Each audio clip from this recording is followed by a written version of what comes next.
Mais il arriva que le petit prince, ayant longtemps marché à travers les sables, les rocs et les neiges, découvrit enfin une route. Et les routes vont toutes chez les hommes.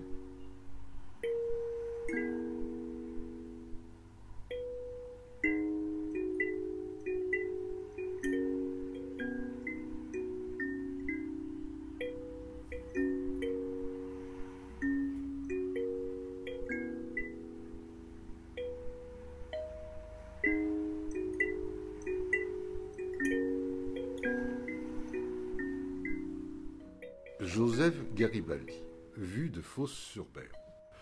Ce tableau de format moyen, mais richement encadré, décrit la ville de Fos-sur-Mer sur un éperon rocheux, dans sa silhouette la plus découpée. En contrebas, un premier plan de champs labourés, animé d'un paysan et de son chien. Au premier plan confère une dimension un peu plus monumentale du site. Une ombre portée à gauche sur le champ divise plastiquement le premier plan.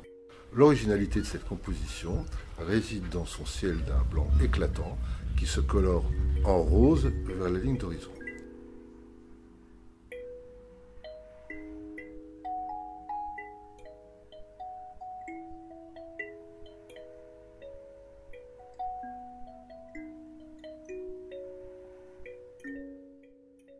Sur la planète du Petit Prince, il y avait, comme sur toutes les planètes, de bonnes herbes et de mauvaises herbes.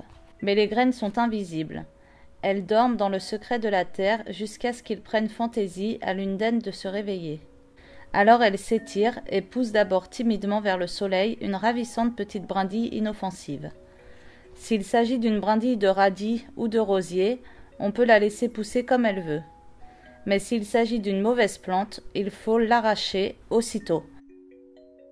Or, il y avait des graines terribles sur la planète du Petit Prince. C'étaient les graines de baobab. Si l'on s'y prend trop tard, on ne peut jamais plus s'en débarrasser. Ils encombrent toute la planète.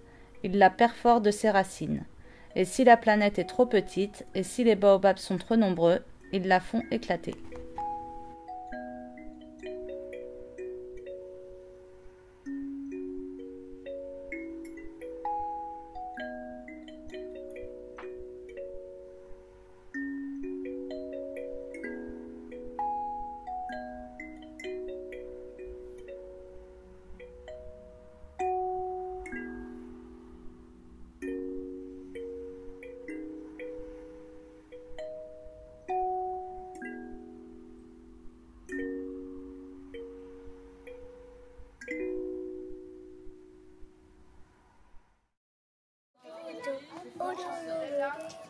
Au revoir.